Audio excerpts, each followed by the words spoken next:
आज एडिटोरिया पाचन practice set number 39 देखेंगे। Practice set number 39। Question number 1 है, निम्नलिखित में से कौन अवध का अंतिम नवाब था? निम्नलिखित में से कौन अवध का अंतिम नवाब था? इसका आंसर हो जाएगा वाजिद अली शाह। क्वेश्चन नंबर 2 है कि पूर्ण स्वाधीनता का प्रस्ताव कांग्रेस के किस अधिवेशन में पारित किया गया था? पूर्ण स्वाधीनता का प्रस्ताव कांग्रेस के किस अधिवेशन में पारित किया गया था? तो इसका आंसर होगा 2 का answer option number C, Lahore अधिवेशन में पारित किया गया था। नेक्स्ट क्वेश्चन है, बंगाल विभाजन की घोषणा के बाद किसके नेतृत्व में मुसलमानों एक शिष्टमंडल वायसराय लॉर्ड मिंटो से मिला था? बंगाल विभाजन की घोषणा के बाद किसके नेतृत्व में मुसलमानों का एक विशिष्ट मंडल वायसराय लॉर्ड मिंटो से मिला था? तो 3 का आंसर हो जाएगा ऑप्शन नंबर सी, आगा खां। नेक्स्ट क्वेश्चन है, निम्नलिखित में से किस योजना को डिक्की वर्ड प्लान के नाम से जाना जाता है?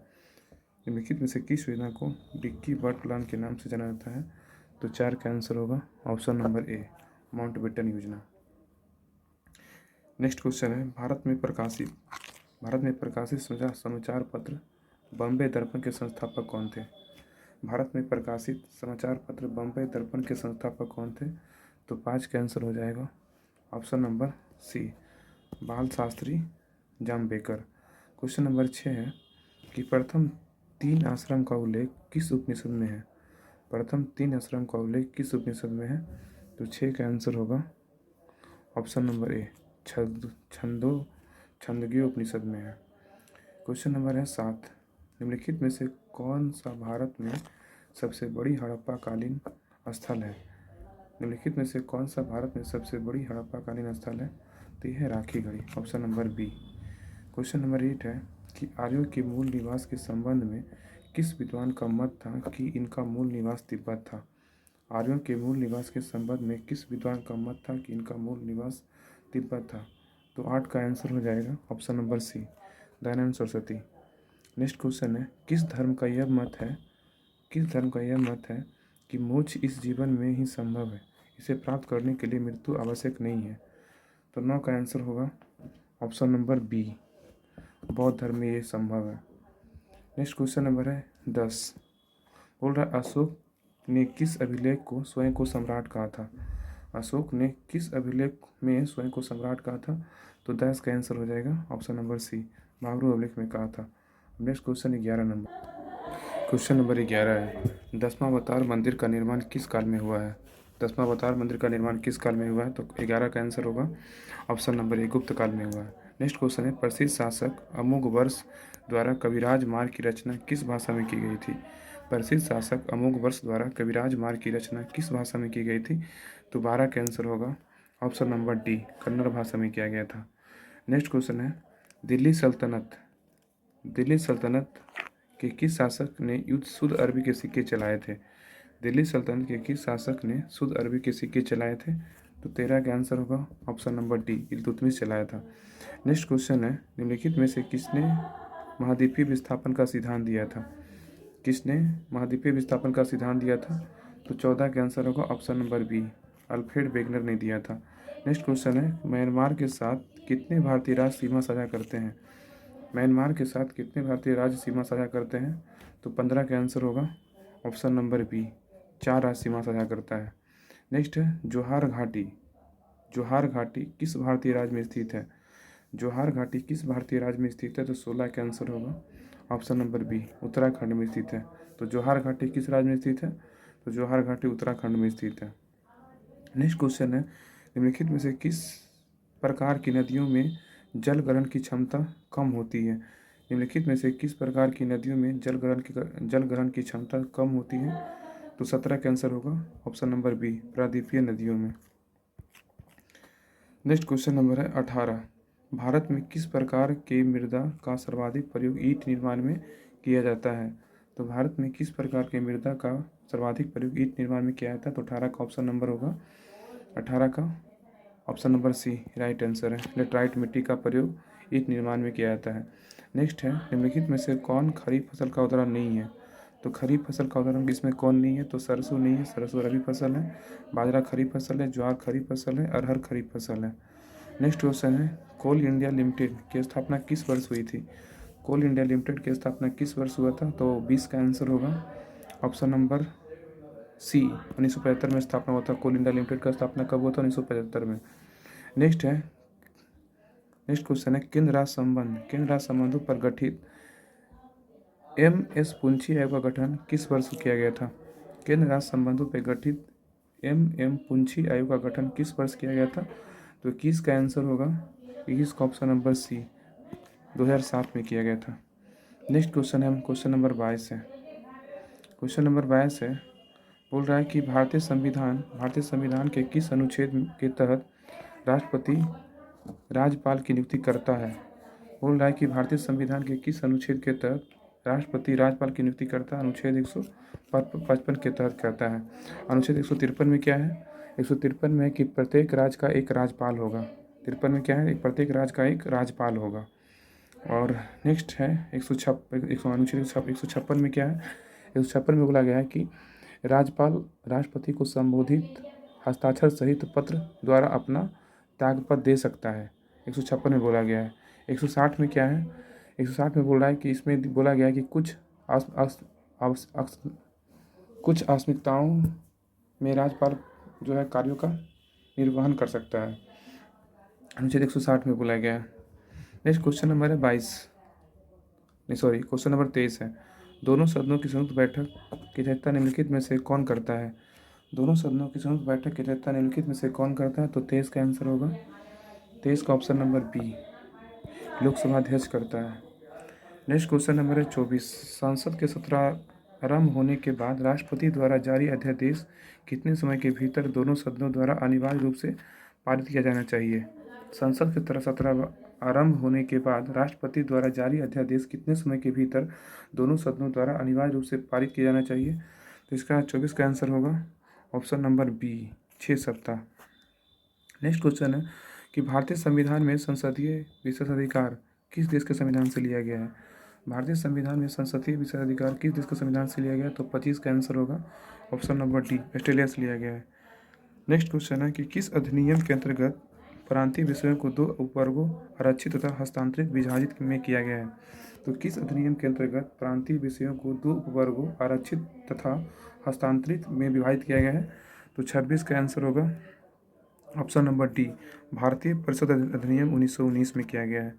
नेक्स्ट क्वेश्चन है कि किस स्तंभ शिलालेख में समुद्रगुप्त की उपलब्धियां अभिलिखित की गई है जो अपनी विजय के लिए नेपोलियन ऑफ इंडिया के नाम से जानते हैं? किस स्तंभ शिलालेख में समुद्रगुप्त की उपलब्धियां अभिलिखित की गई है जो अपनी विजय के लिए नेपोलियन ऑफ इंडिया के नाम से जाने जाते थे? तो 27 का आंसर होगा ऑप्शन नंबर डी, इलाहाबाद स्तंभ। नेक्स्ट क्वेश्चन है भारतीय संविधान की प्रस्तावना में भारत को किस रूप में घोषित किया गया है? भारतीय संविधान की प्रस्तावना में भारत को किस रूप से घोषित किया गया? तो 28 का आंसर होगा 28 का आंसर ऑप्शन नंबर सी, एक सार्वभौमिक समाजवादी धर्मनिरपेक्ष प्रजातांत्रिक गणतंत्र में किया गया है। नेक्स्ट है कौन सा मूल अधिकार निम्न में से कौन सा मूल अधिकार नहीं है? तो कुछ दशाओं में इसमें ऑप्शन नंबर डी, ए नहीं है मूल अधिकार। कुछ दशाओं में काम, शिक्षा और लोक सहायता पाने का अधिकार ये मूल अधिकार नहीं है। लेकिन मूल अधिकार कौन कौन है? संवैधानिक प्रतिकार का अधिकार ये मूल अधिकार है, शांतिपूर्ण एकत्र होने का अधिकार मूल अधिकार है, देश भर में आज़ादी के साथ आने जाने का अधिकार ये मूल अधिकार है। लेकिन ऑप्शन नंबर डी ये नहीं है। नेक्स्ट क्वेश्चन नंबर 30 है, भारत के नियंत्रक एवं महालेखा परीक्षक से संबंधित उपबंधों का वर्णन संविधान के किस भाग में है? भारत के नियंत्रक एवं महालेखा परीक्षक से संबंधित उपबंधों का वर्णन संविधान के किस भाग में? तो इसका 30 का आंसर है ऑप्शन नंबर बी, भाग 5 में है, भाग 5 में है। नेक्स्ट है अगर पूछेगा भाग 4 में क्या है तो नीति निर्देशक तत्व भाग 4 में है। भाग 6 में क्या है वर्णन? तो इसमें है भाग 6 में राज्य का वर्णन है, भाग 6 में। नेक्स्ट है क्वेश्चन नंबर 31। क्वेश्चन नंबर 31 बोल रहा है 31 है, प्रथम राजभाषा आयोग का गठन किस वर्ष किया गया था? प्रथम राजभाषा आयोग का गठन किस वर्ष किया गया था? तो 31 का आंसर है ऑप्शन नंबर सी, 1955 में किया गया था। नेक्स्ट है समाचार पत्र निम्नलिखित में से किस सूची के अंतर्गत आते हैं? समाचार पत्र निम्नलिखित में से किस सूची के अंतर्गत आते हैं? तो 32 का आंसर होगा ऑप्शन नंबर सी, समवर्ती सूची के अंतर्गत समाचार पत्र आता है। कौन सी पुस्तक प्रेमचंद द्वारा नहीं लिखी गई है? कौन सी पुस्तक प्रेमचंद द्वारा नहीं लिखी गई है? तो यशोधरा नहीं लिखा गया है, लेकिन रंगभूमि प्रेमचंद की है, निर्मला प्रेमचंद की है, गोदान प्रेमचंद की है, लेकिन यशोधरा किसकी है? तो यशोधरा है पुस्तक किसकी है? तो मैथिली शरण गुप्त की है, मैथिली शरण गुप्त की यशोधरा पुस्तक है। अमजद अली खान का संबंध किस वाद्ययंत्र से है? अमजद अली खान का संबंध किस वाद्ययंत्र से है? तो 34 का आंसर होगा ऑप्शन नंबर डी, सरोद से है। नेक्स्ट 35 नंबर है ग्रे बुक। ग्रे बुक किस देश का सरकारी रिपोर्ट प्रकाशन का दस्तावेज है? ग्रे बुक किस देश का सरकारी रिपोर्ट प्रकाशन दस्तावेज है? तो 35 का आंसर होगा ऑप्शन नंबर डी, बी और सी। जापान का भी है, बेल्जियम का भी है ग्रे बुक। नेक्स्ट है 36 नंबर क्वेश्चन, बोल रहा है भारतीय वन प्रबंधन संस्थान का मुख्यालय कहाँ स्थित है? भारतीय वन प्रबंधन संस्थान का मुख्यालय कहाँ है? तो 36 का आंसर होगा ऑप्शन नंबर डी, भोपाल में स्थित है। नई विज्ञान एवं प्रौद्योगिकी नीति को किस वर्ष लागू किया गया था? नई विज्ञान एवं प्रौद्योगिकी नीति को किस वर्ष लागू किया गया था? तो 37 का आंसर होगा ऑप्शन नंबर डी, 2003 में लागू किया गया था। छह प्रमुख बैंकों का राष्ट्रीयकरण किस पंचवर्षीय योजना के दौरान किया गया था? छह प्रमुख बैंकों का राष्ट्रीयकरण किस पंचवर्षीय योजना के दौरान किया गया था? ये किया गया था 38 का आंसर होगा ऑप्शन नंबर सी, छठी पंचवर्षीय योजना के दौरान जो है 6 बैंकों का राष्ट्रीयकरण किया गया था। छठी पंचवर्षीय योजना का अवधि क्या थी? जिसका था 1980 से 85 था, 1980 से 1985। और तृतीय योजना का कितना था? तृतीय योजना था 61 से 66, 1961 से 1966 था। और चतुर्थ पंचवर्षीय योजना का अवधि कितना था? चतुर्थ का था 1969 से 74 था, 1969 से 74, 69 से 74। और सातवीं पंचवर्षीय योजना का अवधि क्या था? 82 से 90। नेक्स्ट है 39 नंबर, भारत में योजना आयोग का गठन किस समिति की सिफारिश पर किया गया था? भारत में योजना आयोग का गठन किस समिति की सिफारिश पर किया गया था? तो 39 का ऑप्शन नंबर आंसर होगा 39 का आंसर ऑप्शन नंबर ए, केसी नियोगी।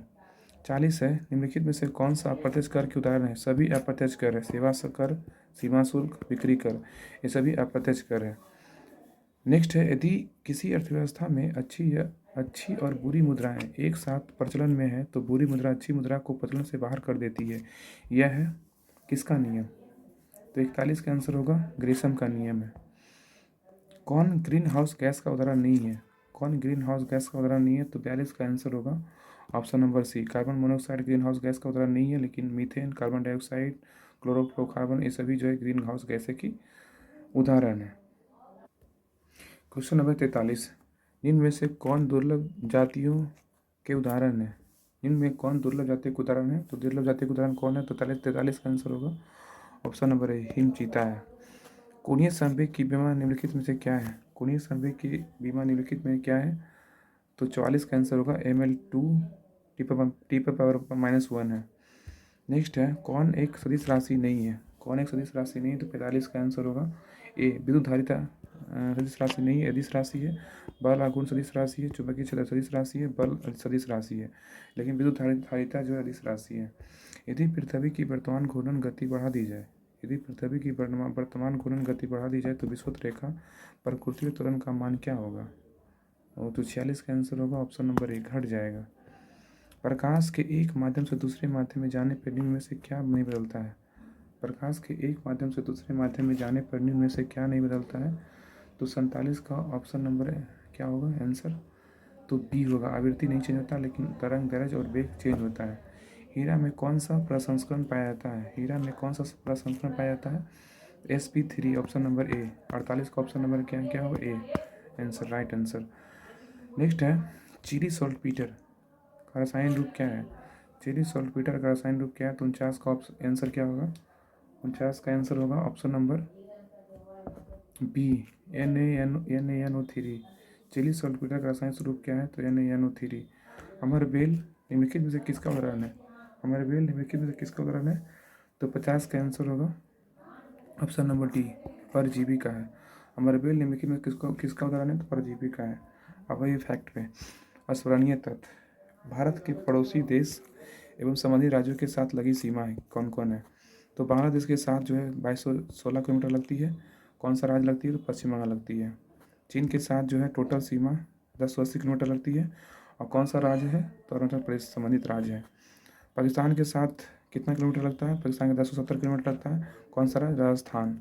नेपाल के साथ कितना किलोमीटर लगता है? 726 किलोमीटर। ये कौन सा रहता है? बिहार और यूपी लगता है।